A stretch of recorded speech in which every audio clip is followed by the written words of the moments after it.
ሰላም ጤና ይስጥልን ውድ አድማጭ ተመልካቾቻችን ይህ ዲደብሊው ኢንተርናሽናል የአማርኛ ዝግጅት ክፍላችን ነው ህዝበ ክርስቲያኑ ላለፉት 2 ወራት የሚጠጋ ማለትም ላለፉት 55 ቀናት የአብይ ጾምን በመጾም በጸሎት በስግደት አሳልፎ እነሆ ለበዓለ ትንሳኤው ለኢየሱስ ክርስቶስ የትንሳኤ በዓል ለፋሲካ በዓል ደርሰናል በመላው ዓለም ለምትገኙ የክርስትና እምነት ተከታዮችም እንኳን ለበዓለ ትንሳኤ አደረሳችሁ አደረሰን በበዓሉ አጠቃላይ ሃይማኖታዊ ይዘት ሃይማኖታዊ አስተምህሮ ምንድነው የሚመስለው የሚለው ሰፋ ያለ ቆይታ ለማድረግ ማብራሪያ ይሰጡን ዘንድ እንግዳ ይዤላችሁ ቀርቤያለሁ ፕሮግራሙን እየመራሁ እኔ ገብሩ ተክላይ ከናንተ ጋር ቆይታ ማድረግ ይሆናል አብራችሁን እንድትቆዩ አክብሮታዊ ግብዣዬ ነው እንግዳችን ሰባኪ ወንጌል መምህር ክብሮም ካሳ ናቸው መምህር ክብሮም ካሳ ጥሪያችንን አክብረ ፈቅደ ወደ ግዚያም ሰውተ ስለመጣ በራሴና በተመልካቾቻችን ስም ከልብ ማመስገን ፈልጋለሁ ስለዚህ በቀጥታ ወደ ጥያቄዎቻችን ነው የምናልፈው እንደሚታወቀው የኢየሱስ ክርስቶስ የትንሳኤ በዓል የፋሲካ በዓል ማለት ነው በክርስትና እምነት ዘንድ ትልቅ ክብር ከሚሰጣቸው በዓላት መካከል በዋነኝነት በግንባር ቀደምትነት የሚጠቀስ በአማኞችም ዘንድ በጣም የሚናፈቅ በዓል ነው የበዓላት ሁሉ በኩርም ተብሎ ይጠራል ከጌታ አቤት በዓላት መካከል አንዱ እንደመሆኑ መጣን እንዲሁም ደግሞ በደመቀ መልኩም ይከበራል ይህ በእንዲህ እንዳለ መንፈሳዊ ይዘቱም እጅግ የረቀቀ ሚስጥርም አለው ስለዚህ የፋሲካ በዓል የምናከብርበት ሃይማኖታዊ ይዘቱ ምንድነው ትርጓሜው ወይም ደግሞ ሚስጥሩ ምንድነው እንዲሁም ደግሞ መሰረቱ ምንድነው የሚለው እስከ የመጀመሪያ ጥያቄያችን አድርገው በስመ አብ ወወልድ ወመንፈስ ቅዱስ አሐዱ አምላክ ዘላለም ሥላሴ እንኳን ለበዓለ ትንሳኤ በሰላም አደረሰን ጥሪያችሁን ተቀብለን የእግዚአብሔር ቃልን ለመነጋገር እዚህ ያገናኘን የእግዚአብሔር ሰላምና ፍቅር መረቱ ነውና እግዚአብሔር ስለሁሉም ነገር ስሙ ይክበር ይመስገን ትንሳኤ ቀጥተኛ ትርጉሙ ወይም ስሙ ከግሪክ የመጣ ቃል ነው ትንሳኤ የምንለው ወይም የግሪክ ቃል ነው ግሪካዊ ቃሉ ኢናስታሲስ ነው የሚባለው ኢንስታሲስ ማለት ትንሳኤ ማለት ነው በሌላ አባባል ትንሳኤ ማለት ምን ማለት ነው ሲባል ደግሞ ዳግም መነሳት ማለት ነው ዳግም መነሳት ወይም ደግሞ አንድ የሞተ ሰው ወይም ደግሞ የተቀመጠ ሰው ወይም የሆነ ነገር የሆነ ሰው ካለበት ሲነሳ ዳግም ተነሳ ይባላል ወይም ደግሞ መነሳቱን አውስተን አንስተን ትንሳኤ ተብሎ ሊጠራ ይችላል ማለት ነው ስለዚህ ቀጥተኛ ሐሳቡ አናስታቲስ ከሚለው የግሪክ ቃል የመጣ ነው ብለናል ትንሳኤ በእኛ በግዕዙ ደግሞ መነሳት የሚል ቀጥተኛ ትርጉም አለው ፋሲካም እየተባለ ይጠራል በዕብራይስጡ ፓሳህ ነው የሚባለው ፓሳህ ማለት መሻገር ማለት ነው ወይም ማለፍ ማለት ነው ከስያሜው ከስሙ እንደምንረዳው ፓሳህ ማለት መሻገር ማለት ነው ከሞት ወደ ሕይወት መሻገር ከብሉይ ኪዳን ወደ አዲስ ኪዳን መሻገር ከኃጢአት ወደ ጽድቅ መሻገር ከመርገም ወደ ጽድቅ መሻገር የዲያብሎስ ባርነት ወደ እግዚአብሔር ልጅነት መመለስ ወይም መሻገር ማለፍ ብለን እንጠራዋለን ይሄ ፓሳ ይባላል ፋሲካም የምንለው ለዚህ ነው ፋሲካ ማለት መሻገር ማለት ነው ትንሳኤ ማለት መነሳት ማለት ነው ፋሲካ የምንለው በክርስቶስ ኢየሱስ መነሳት አማካኝነት ስለተሻገርን ወይም ስላለፍን ነው ይሄንን ነገር የምናነሳው ማለት ነው መሰረታዊ ሐሳቡ ምንድነው የሰው ልጆች በኃጢአት ምክንያት ወድቀናል በአባታችን በአዳም ምክንያት የሰው ልጅ ሁሉ ሟች ሆኗል የሞተ ሰው ሆኗል ወይም የሚሞት ሆኗል ስለዚህ ለ5500 ዘመናት ያክል እኛ መኖር የነበረብን ቦታ እንትተን ወደ ምድር ወርደናል 5500 ዘመናት ያክል በሞት ስንገዛ ለዘመናት ያክል ቆይተናል ስለዚህ ከዛ ሞት ወደ ሕይወት የሚያሻግረን አካል ያስፈልግ ነበር ይህ ደግሞ አምላክ ነው አስቀድሞ ለአዳም የገባለት ቃል ነበር በሐሙስ ዕለት ወበመንፈቃለ ዕለት ተወለድ ሞለተ ወለትከ ወድህክ ውስተ መርህብከ ወእትቤዘወከ ብሎ ኪዳን ገባለት ያንን ኪዳን መሰረት አድርጎ ነው ጌታ ኢየሱስ ክርስቶስ ከድንግል ማርያም ተወለደ ከተወለደ በኋላ ክርስቶስ በ33 ዓመቱ በወርሃ መጋቢት በ27 ቀን ዕለተ ዓርብ በጎልጎታ በቀራንዮ ተሰቅሎ የሰው ልጆችን ሞት ካሳ የከፈለ። ስለዚህ ለ5500 ዘመናት ያክል ሞት ሳይሞት ወይም ሞትን አጥቶ ይኖር ነበር ማለት ነው። በሌላ አባባል ይህ ሞት በሰው ልጆች ሰልጥኖ ይኖር ነበር እና ሟቾች ነበርን። በሞት ውስጥ ወይ በሞት ጥላ ውስጥ ይኖር ነበር። ይህንን ሞት የሚያሸንፈው ድል የሚያደርገው ክርስቶስ ብቻ ነበር። ስለዚህ ክርስቶስ ዕለተ ዓርብ ተሰቀለ። 9 ሰዓት ነፍሱ ከስጋው ተለየ። ሎቱ ስብሐት ወደ መቃብር ገባ። በሶስተኛው ቀን እሁድ እኩለ ሌሊት ወይም 6 ሰዓት ሞትን ድል አድርጎ በገዛ ስልጣኑ በገዛ ኃይሉ መግነዝ ፍቱልኝ መቃብር ክፈቱልኝ ሳይል ተነሳ። ትንሣኤው እንዲህ ነው። ምክንያቱ የሰው ልጆች በሞት ውስጥ ስለነበርን ከዛ ሞት የሚያወጣን ደግሞ አካላዊ ቃል ኢየሱስ ክርስቶስ ነበር ማለት ነው። ስለዚህ አምላካችን ሞትን አሸንፎ ተነሳ ነው የምንለው። በሌላ አባባል በትንሣኤው ትንሣኤያችን አበሰረልን፣ በሞቱ ደግሞ ሞትን ገደለልን፣ ጥልን እስከ ወዲያኛው ሸኘው ስንል ነው ትንሣኤን የምናከብረው። ወይም የትንሣኤ ሐሳቡና ጉዳዩ ከዚህ አንፃር ነው። ዕለተ ዓርብ ክርስቶስ ሞተ። ሞቱ ፍቅሩን ነው የሚያመለክተው። በዕለተ እሁድ ደግሞ ክርስቶስ ኢየሱስ ተነሳ። ትንሣኤው ደግሞ ኃይሉን ያሳያል ማለት ነው። ስለዚህ ያ አምላክ የተነሳው በኃይሉ ነው፣ በስልጣኑ ነው። የሞተው ደግሞ ፍቅሩን ለማሳየት ነው፣ ፍቅሩን ለመግለጥ ነው። ግን ሞቶ ቀራ አንልም። ሞትን ድል አድርጎ ተነሳ ነው የምንለው በሌላ አባባል ማለት ነው። ስለዚህ ለሕይወት ክርስቶስ ሞትን ሊያሸንፈው ስለማይችል ወይ ሕይወት ክርስቶስን ሞት ማሸነፍ ስላልቻለ አነ ውእቱ ትንሣኤ ወሕይወት ብሎ በዮሐንስ 11:25 ላይ የተናገረው ጌታ ተነሳ። ይሄ ነው ትንሣኤ የሚባለው። ምክንያቱም ለክርስቶስ ሕይወት ነው። ያንን ሕይወት ሞት ሊያሸንፈው አይችልም። ሕይወት ክርስቶስ ሞትን አሸንፎ ተነሳ ነው የምንለው በሌላ አባባል። ሕይወት ክርስቶስ ሞትን ስላላሸነፈው ወይም ደግሞ ሞት ለክርስቶስ ስላላሸነፈው ሕይወት ክርስቶስ ሞትን አሸንፎ ተነሳ። ይሄ ነው ትንሣኤ የሚባለው። በትንሣኤው ደግሞ ትንሣኤያችን አበሰረ፣ ሞታችንን ገደለ ብለን እናነሳዋለን ማለት። በሌላ አባባል ዛሬ በተላላቅ ሰዎች መቃብር ላይ ስንሄድ እንደ ሞቱ እንረዳለን። ወይም ደግሞ የተላላቅ ሰዎች መቃብራቸው ይጎበኛል፣ ይታያል። በክርስቶስ ኢየሱስ መቃብር ላይ ስንሄድ ግን ባዶ ነው፣ ብቻው ነው። ባዶ የሆነ መቃብር የክርስቶስ መቃብር ብቻ ነው። ንጉስ ሊሆን ይችላል፣ ታላቅ ሰው ሊሆን ይችላል፣ ዕውቀት ሊኖረው ይችላል። መቃብር ውስጥ ነው እስካሁን ድረስ ያለው ክርስቶስ እስከሚመጣበት ጊዜና ሰዓት እስከሚነሳ ድረስ። የሚነሳው ደግሞ የክርስቶስ ትንሣኤ ነው እንደሚነሳ ያበሰረለት። ስለዚህ የሚጎበኙ ወይም የሚታዩ መቃብር ሊኖሩ ይችላሉ ዛሬም። የክርስቶስ መቃብር ግን አሁን ብንመለከተውና ብናየው ባዶ ነው። እስራኤል ላይ ሄደን የምናገኘው ጌታ የለም፣ የሞተ ጌታ የለም። ግን መቃብሩ ማግኘት እንችላለን።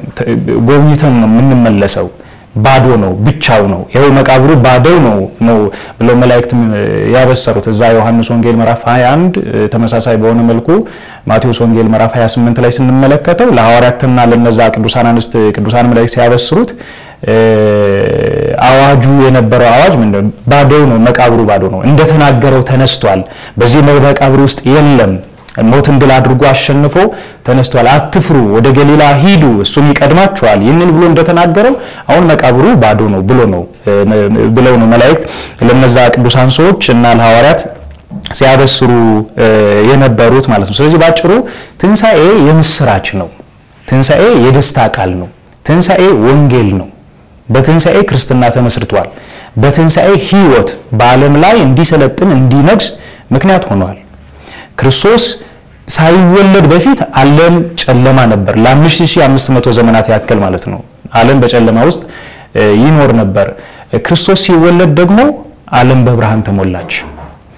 ክርስቶስ በተሰቀለበት ዕለት በዕለተ ዓርብ ደግሞ ቀኑ ወደ ጨለማ ተቀየረ። ክርስቶስ ሲነሳ ደግሞ ሌሊቱ ዕለተ እሑድ መንፈቀ ሌሊት ብርሃን ሆነ ነው የምንለው። ስለዚህ የክርስቶስ ትንሣኤ የሚያበስረን ነገር ምንድነው? ፍቅርን፣ ሰላምን፣ ብርሃንን እነዚህ ነገሮችን ይናገራል። ስለዚህ አልዓዛርን ወለተ ናይንን ወለተ ኢያኢሮስን ከሞት ያስነሳ ጌታ አሁን ደግሞ በልዩ ትንሳኤ ተነሳ ብለን የምናከብረው በዓለ ትንሳኤ ይባላል። መልካም መምህር ኩራም ነገረ ትንሳኤው በሰፊው ገልጸዋልና ከነገረ ስቅለቱ ከነገረ ትንሳኤው ታዲያኛ ምንድነው የምንማረው? ምናልባት ከኢየሱስ ክርስቶስ ነገረ ስቅለቱና ነገረ ትንሳኤው ልንከተላቸው የሚገቡ አርአያዎችስ ምንድናቸው? ከምንድን ያዳነን? የቀረው ድህነታችንስ ምንድነው? እንዴት ስንፈጽመው የሚለው ጥያቄዎች አያይዛችሁ እስኪ። የክርስትና ማይከሉ ትንሳኤ ነው። ክርስቶስ ተነሳ ካልን በኋላ ነው ክርስትናን የምናነሳው። ክርስትና የተመሰረተችው ባጭሩ በክርስቶስ ኢየሱስ ትንሳኤ ነው። ክርስቶስ ባይነሳ አሁን ያለችው የክርስትና እምነት ልናገኛት አንችልም። ስለዚህ በክርስቶስ ኢየሱስ ትንሳኤ የተመሰረተች እምነት ነው ገንዘብ አድርገን የምንኖረው። ይሄንን መጀመሪያ መረዳት ያለበት ነገር ነው። ሌላ ከክርስቶስ ትንሳኤ የምንማረው ነገር ምንድነው ሲባል በትንሳኤው ትንሳኤያችን አብስሯል ወይም ደግሞ ሞተን እንደማንቀር ሕያዋን እንደሆነን መማር ያለብን ትልቁ ነገር ይሄ ነው። የሰው ልጅ በሞት ውስጥ አይኖርም፣ ከሞት በኋላ ሕይወት አለው፣ ትንሳኤ አለው ብለን የምናነሳው ትምህርት ነው ወይም የምንረዳው ነገር ከክርስቶስ የምንማረው ነገር ይሄንን ነው። ትንሳኤው የሥጋ ትንሳኤንም የህሊና ትንሳኤንም የልቦና ትንሳኤንም እነዚህ ነገሮችን የሚያበሰር ነገር ነበር። ስለዚህ ሰው በሞት ውስጥ መኖር የለበትም። ያስተሳሰብ ትንሳኤ ሊኖር ይገባዋል። የልቦና ትንሳኤ ሊኖር ይገባዋል። የህሊና ትንሳኤም ሊኖር ይገባዋል። ምክንያቱም ልቦና ይሞታል፣ አስተሳሰብ ይሞታል፣ ህሊና ይሞታል። እነዚህ ነገሮች መነሳት እንዳለባቸው ነው ከክርስቶስ ኢየሱስ ትንሳኤ የምንማረው ነገር የምንረዳው። ለዚህ ነው የክርስትና ትምህርት ወይም ሐዋርያት ይመሰክሩትና ይሰብኩት የነበረው በታላቅ ኃይል ሲናገሩለት ሲመሰክሩለት የነበረው ስለ ክርስቶስ ኢየሱስ ትንሳኤ ነው። ትንሳኤው ሰላምን፣ ፍቅርን፣ ይቅርታን፣ ርህራሄን፣ ቸርነትን፣ በጎነትን እነዚህና የመሳሰሉ ነገሮችን የሚያሳይ ስለሆነ ኃጢአተኞች ነበርን፣ በደለኞች ነበርን፣ ግን ይቅር አለን። በጥልና በመከራ ውስጥ ስንኖር ነበር፣ ግን ፍቅሩ ገለጠልን፣ አሳየን። ምህረቱ ቸርነቱ በሞቱ ነው የገለጠልን። ከሞቱ በኋላ ደግሞ የሰው ልጅ ሞቱ እንደማይቀር ለመንገርና ለማብሰር ሲል ተነሳ ነው የምንለው። ባጭሩ ብሉይ ኪዳን ውስጥ የነበረው የሰው ልጅ የሞት ህይወት ብቻ ነበረው። ያንን የሞት ህይወት ወይም ያንን የሞት ኑሮ የሞት መመላለስ ወደ ህይወት ቀየረው ነው የምንለው። ትንሳኤ ትልቅ ነገር ነው የቀየረው። ከሞት ወደ ህይወት እንድንሻገር አደረገን ነው ባጭሩ። ስለዚህ የሰው ልጆች ታሪክ የቀየረ ትንሳኤ ነው የምንለው። ታሪካችን ተቀየረ ነው የምንለው። ታሪክ የተቀየረ ይላል ሰው አይደል? በዋናነት ታሪካችን የቀየረ መድኃኔዓለም ነው። በምን? በትንሳኤው። ምክንያቱም ትንሳኤ ባይነገር ባይበሰር የሰው ልጅ ታሪኩ ምንድነው? የሞት ታሪክ ብቻ ነው። በቃ ሞቶ ይቀራል፣ የሚበሰብስ ይሆናል፣ ተስፋ የለውም፣ በኋላ ተስፋ የሚያደርገው ነገር የለም ነው የሚሆነው ጉዳዩ። ስለዚህ ትልቅ ጉዳይ ነው። ይሄንን ጉዳይ ቀላል ጉዳይ አይደለም። የምስራች ነው ያልነው ለዚህ እኮ ነው። ወንጌል የምስራች ነው አይደል? ያ የምስራች ማዕከሉ ትንሳኤ ነው። ለዚህ ነው ሐዋርያት ሲሰብኩ የነበር ክርስቶስ ባይነሳ፣ ክርስቶስ ሞቶ ቢቀር የሰው ልጅ ህይወቱ ምን ሊሆን ይችላል? ይሄ ነበር ትልቁ ጉዳይ። ስለዚህ የሙታን ኑሮ ወደ ህይወት ቀየረው። እኛም ወምድር ትገብር ፋሲካ ነው የምንለው እኮ። ምድር ደስታን ታደርጋለች፣ መሻገርን ፋሲካ መሻገር ነው ብለናል። መሻገርን ትሰብካለች፣ ትዘምራለች። ዛሬ የምናከብረው በዓለ ትንሳኤያችን መሻገርን ነው የሚሰብከው፣ የሚናገረው፣ የሚዘምረው። ተሻገርኩ ከየት? ከሞት ተሻገርን። ከምን? ከጥላቻ፣ ከክፋት፣ ከመከራ ወዴት? ወደ ሰላም፣ ወደ በጎነት፣ ወደ ቸርነት፣ ወደ ምህረት፣ ካለመተሳሰብ ወደ መተሳሰብ።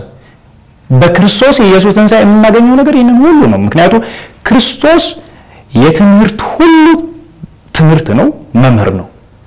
በክርስቶስ ላይ የማንማረው በጎ ነገር የለም። ከክርስቶስ ያላገኘነው መልካም ነገር የለም። ሁሉም መልካም ነገር ግንጃ ቤቱ ክርስቶስ ነው። ከክርስቶስ ነው የሚገኘው። ስለዚህ ከትንሳኤው የምንማራቸው ነገሮች እነዚህ ነገሮች ናቸው ባጭሩ። አመሰግናለሁ መምህር ኩረም። ህዝበ ክርስቲያኑ በዓሉን ሲያከብር ምንድነው ማድረግ የሚጠበቅበት? ምናልባት መዘንጋት የሌለብን በርካታ ጉዳዮች አሉበት። ተፈናቃይ ወገኖች አሉ፣ በዚሁ በትግራይም በሱዳንም አሉብን። ሃይማኖቱ ምንድነው የሚያዘው? ምናልባት እነዚህ ተፈናቃዮች አሁንም የዕለት ጉርሻ እንኳን የሌላቸው ናቸው። ሚላስ የሚቀመስ የሚበላ ጥተው በቤታቸው ያሉ በደስታ ያከብሩት የነበረው በዓል በአሁኑ ሰዓት ላያስታውሱትም ይችላሉ ባሉበት ወቅታዊ ሁኔታ አንፃር። ስለዚህ ሃይማኖቱ የሚያዘው ምንድነው? በትክክል በዓሉ አክብረናል የምንለውስ ምን ማድረግ ስንችል ነው? ክርስቶስ ለተጎዳ የሰው ልጅ የመጣ አምላክ ነው።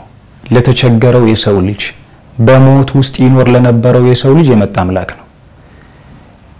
ክርስቲያን በክርስቶስ ክርስቲያን የተባለ ሰው አርአያው ማን ነው ቢባል ክርስቶስ ነው። ክርስቶስ ወደ ተቸገሩ ሰዎች ሲሄድ ነበር። ወደ ታመሙ ሰዎች፣ በመከራ ውስጥ ይኖሩ ወደ ነበሩ ሰዎች፣ ሰው ለሌላቸው ሰው የሆናቸው የነበረ መድኃኔዓለም ነው። ስለዚህ ሰው ለሌላቸው ሰዎች ሰው መሆን መቻል አለብን።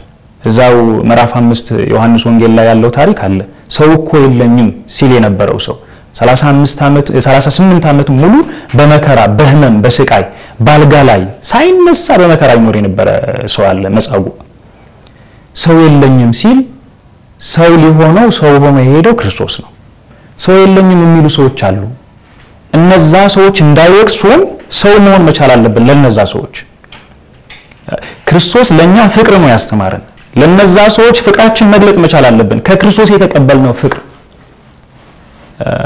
የክርስቶስ ነኝ ያለ ሰው፣ ክርስቲያን ነኝ ያለ ሰው፣ ፋሲካውን አከብራለሁ ትንሳኤውን አከብራለሁ ያለ ሰው ለሰው ፍቅር የማይገልጥ ከሆነ ትርጉም የለውም። ስለዚህ በዓል መከበር ያለበት ለሰውን በመትረፍ ነው፣ ለሰውን በመሆን ነው፣ የተቸገሩትን በመጠየቅ የተጎዱትን በማጽናናት እነዚህ ነገሮችን በማድረግ ነው ሰዎችን መጠየቅ ያለብን። ከሁሉም በላይ ደግሞ ክርስቶስ ተሰዷል።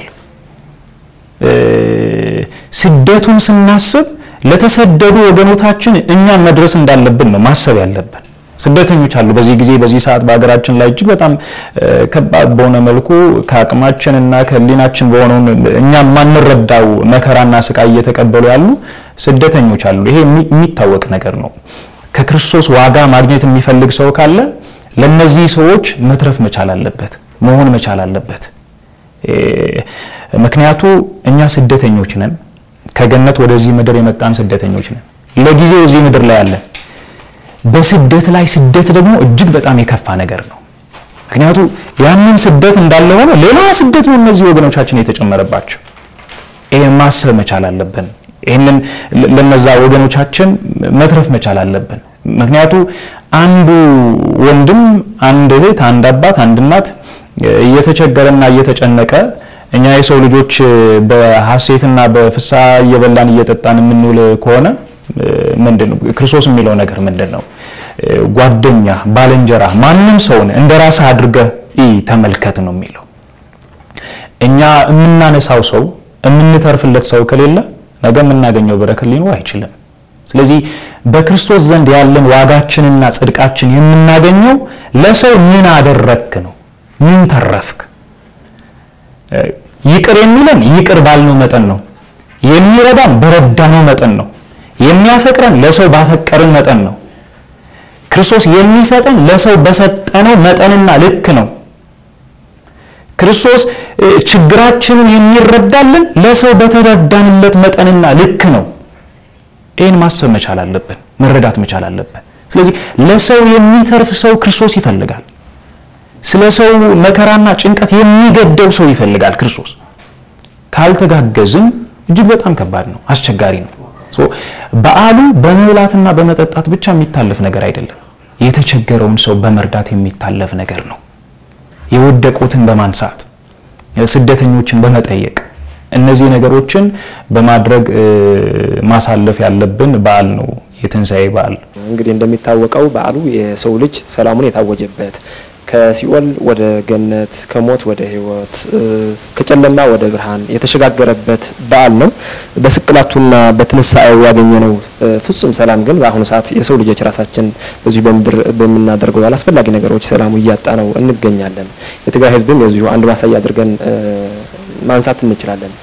ባለፉት 3-4 ዓመታት የትግራይ ህዝብ የሲኦል በሮችን ወይም ደግሞ የገሃነም ደጃፍ አይቷል ብንል ማጋነን ላይሆን ይችላል። አሁንም ቢሆን አንጻራዊ ሰላም እንጂ የተሟላ ሰላም የለም። አንጻራዊ ሰላም ራሱ በገሚሱ የትግራይ አካባቢዎች ነው ያለው። ስለዚህ ይህንን ሰላም ካለ ሰላም የሚታሰብ የሚታቀድ ነገር የለም። ሰላም የሁሉም ነገር መሰረት የሰው ልጅ እስትንፋስ መተኪያ የሌለው ነገር እንደመሆን መጠን ሰላም ሆኖ በተለይ የፕሪቶሪያ ስምምነትም ተተግብሮ ተፈናቃይ ራሱ ወደ ቀዬው ተመልሶ በዓሉ በቤት ያከብረው ዘንድ ሰላም ይሰፍን ዘንድ ሁሉም ወገን ምን ማድረግ ይጠበቅበታል? ለማን ምን አይነት መልእክት ማስተላለፍ ትፈልጋለህ? በተለይ ለኢትዮጵያ መንግስትም ለክልሉም ለፌደራልም እንዲሁም ደግሞ ለዓለም አቀፍ ማህበረሰብ ለኢትዮጵያ ህዝብ ምን ማለት ትፈልጋለህ? በዚህ አጋጣሚ በበዓሉ አስመልክተ ከሰላም ጋር ክርስቶስ ሰላም ነው። የሚከተለው ሰው ሰላም ወዳድ መሆን መቻል አለበት። ሰላምን የማይፈልግ ሰው ጥላቻው ከሰው ጋር አይደለም፣ ችግሩ ከሰው ጋር አይደለም፣ ከክርስቶስ ጋር ነው። ሰላም የሚጠሉ ሰዎች መጀመሪያ ችግራቸው የሚሆነው ከእግዚአብሔር ጋር ነው። ክርስቶስ ሰላም ነው፣ የሰላም አለቃ ነው። ኢሳይያስ በትንቢቱ ምዕራፍ 9 ላይ እሱ የሰላም አለቃ ነው ብሎ ነው የሚጠራው። የሰላም አለቃ ክርስቶስ የሚከተሉ ሰዎች፣ ሰላም ክርስቶስን ገንዘብ የሚያደርጉ ሰዎች ሰላም የሚፈልጉ ሰዎች ናቸው። ሰላም አይፈልግም ማለት ችግሩ ከሰው ብቻ አይሆንም፣ ከክርስቶስም ጋር ይሆናል። ይህ መጀመሪያ መረዳት ያለብን ነገር ነው። ገብረ ሰላም በመስቀሉ ነው የምንለው። በመስቀሉ ክርስቶስ ሰላም አድርጓል። ያንን ሰላም ማፍረስ የሚፈልግ ሰው ካለ ከዲያብሎስ ነው። ከመልካም ሊሆን አይችልም፣ ከጨለማ ነው። ከብርሃን ጋር ሊሆን አይችልም፣ ከክፉ ጋር ነው ህብረቱና አንድነቱ። ይህ ሃይማኖታዊ አስተምሮት ነው። በሃይማኖት ብቻ ሳይሆን በሌላ ሰላማዊ ሰው ሊፈለግ የሚገባው ነገር ይህንን ነው። ስለዚህ መንግስት እንደ መንግስት፣ መሪዎች እንደ መሪዎች፣ መንግስታት እንደ መንግስታት መጀመሪያ ሰላምን መፈለግ መቻል አለባቸው። ምክንያቱም ፈጣሪያቸው፣ አምላካቸው፣ ንጉሳቸው የሰላም አምላክ ነው። ከፈጣሪያቸው ጋር ከተጣሉ ወይም ደግሞ የህዝቡ አምላክና ንጉስ ገዢ ከሆነው ከእግዚአብሔር ጋር ከተጣሉ በምንም መልኩ ከማንም ጋር ሊስማሙ አይችሉም። ይሄ መረዳት መቻል አለብን። እውነት ነው።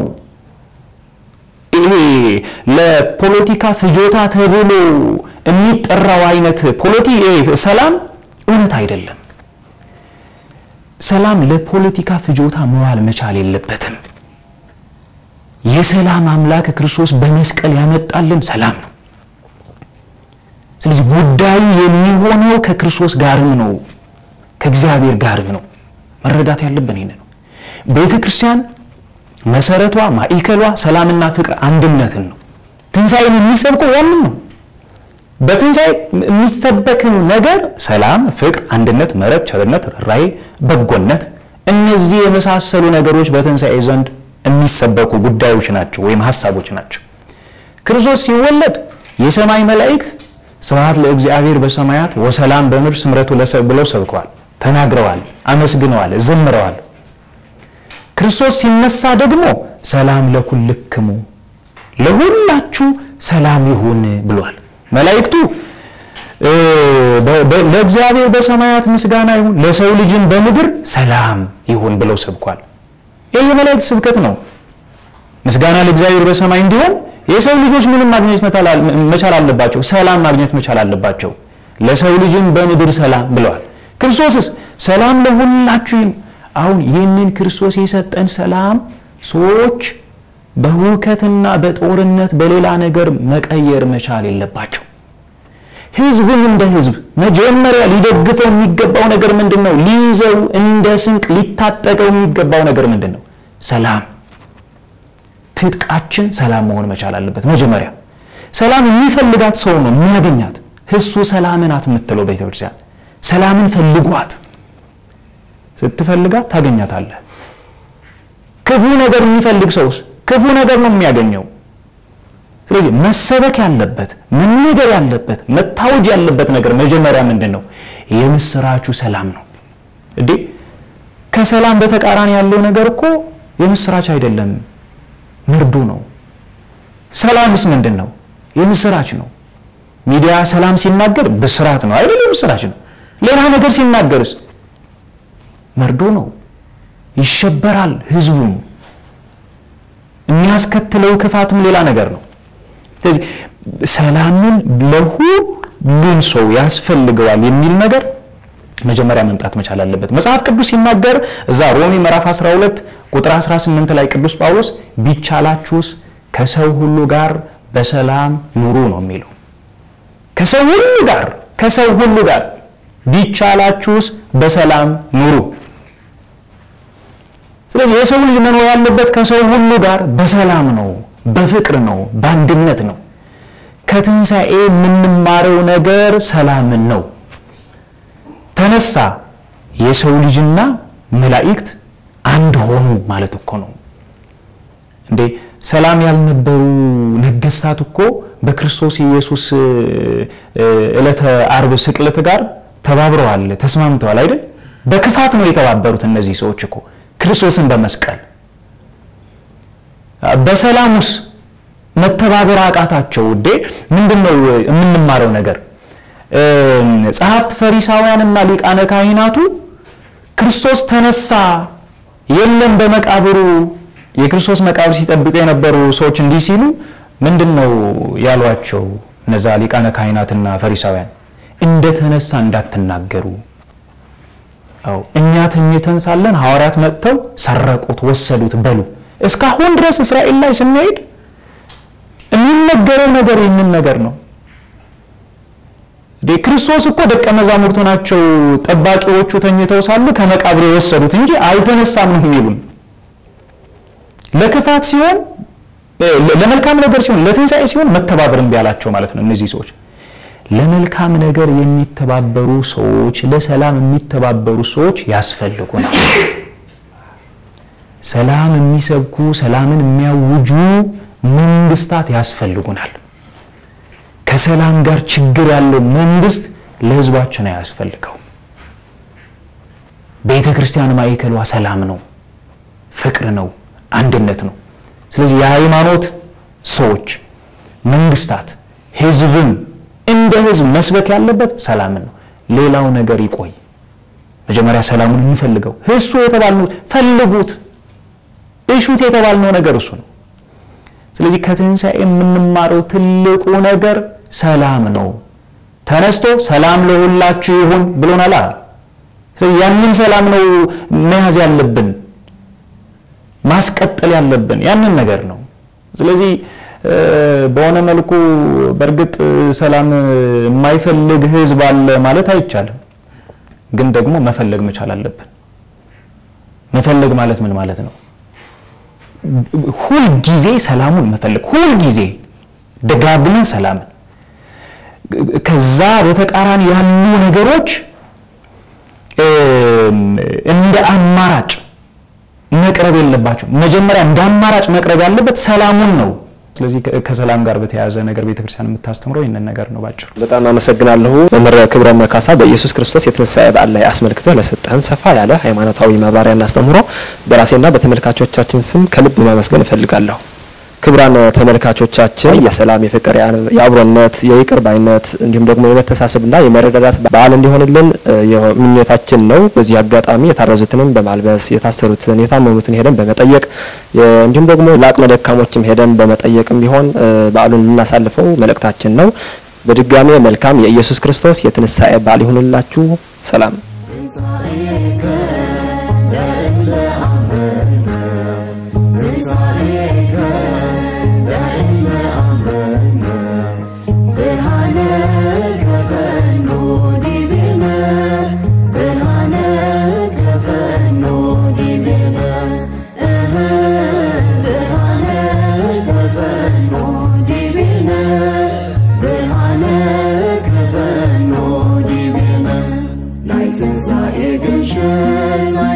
سبيوت بحكي تنسيئو إيسوس كريستوس بحرتم مقابر تنسيئو يوتاوس نقدم ونكا